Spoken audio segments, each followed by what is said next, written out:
আসসালামু আলাইকুম। আজকে আমরা ভেক্টর ক্যালকুলাসের ডাইভারজেন্স টপিকের আরো একটি ম্যাথ করব। আমাদের সলিনয়েডাল বের করতে হবে। একটা ফাংশন আমাদেরকে দেওয়া আছে, এটা একটা ভেক্টর পয়েন্ট ফাংশন। এই ফাংশন সলিনয়েডাল কিনা সেটা আমরা এখন ফাইন্ড আউট করব। সলিনয়েডাল কোন একটা ফাংশন হওয়ার একটা কন্ডিশন হচ্ছে যে তার ডাইভারজেন্সের মান হবে জিরো। তো আমাদেরকে এখানে যে ডাইভারজেন্স আছে এই ডাইভারজেন্সের মানটা জিরো প্রুফ করতে হবে। যদি আমরা সেটা করতে সমর্থ হই তাহলে আমরা বলবো এটা হচ্ছে সলিনয়েডাল। কিন্তু যদি ডাইভারজেন্সের মানটা জিরো না হয়, ধরেন এটা জিরো না হয়, তাহলে আমরা এটাকে সলিনয়েডাল বলতে পারবো না। তো চলেন তার মানে আমরা হচ্ছে ডাইভারজেন্সটা বের করি।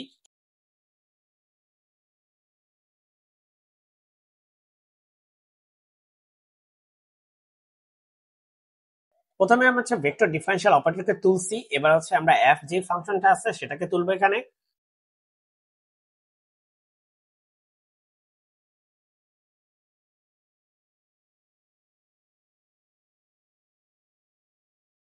এখন দেখেন ডট প্রোডাক্ট কিভাবে করে। আমরা জানি যে ডট প্রোডাক্ট করার জন্য আই ক্যাপ আর আই ক্যাপের যে সহগ দুইটা সেটা গুণ করব, জে ক্যাপ জে ক্যাপের সহগ দুইটা গুণ করব, আর কে ক্যাপ আর কে ক্যাপের সহগ দুইটা গুণ করব।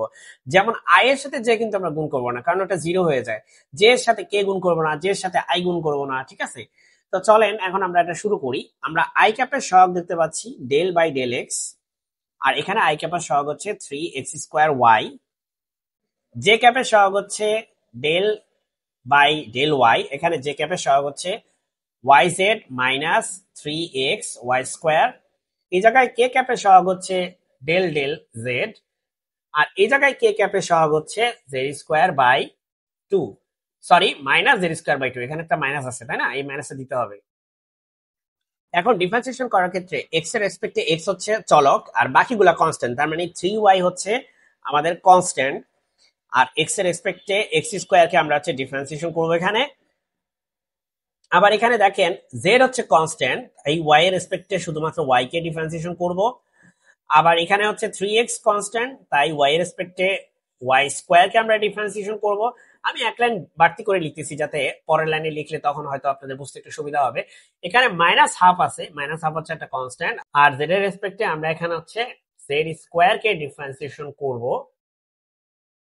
ওয়েল, এখন x² এর ডিফারেন্সিয়েশনের ফর্মুলা কি সেগুলা যেহেতু আমি এত ডিটেলসে লিখছি তাই আমি আর আলাদা করে লিখলাম না।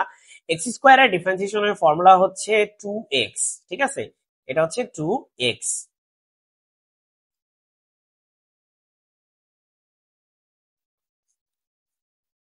আর y এর রেসপেক্টে y হচ্ছে 1, আর এখানে 3x আছে, আর এটা হচ্ছে 2y, ঠিক আছে, 2y।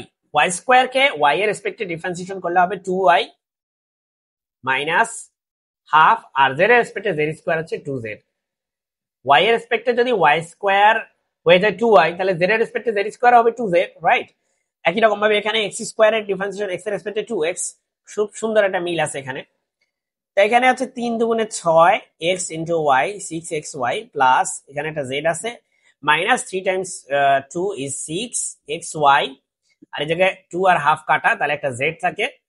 তাহলে এখন দেখেন এখানে 6xy কাটা মাইনাস জেড প্লাস জেড আর মাইনাস জেড কাটা, তার মানে এখানে সব মিলে হচ্ছে কত হয়ে যায় আলটিমেটলি জিরো।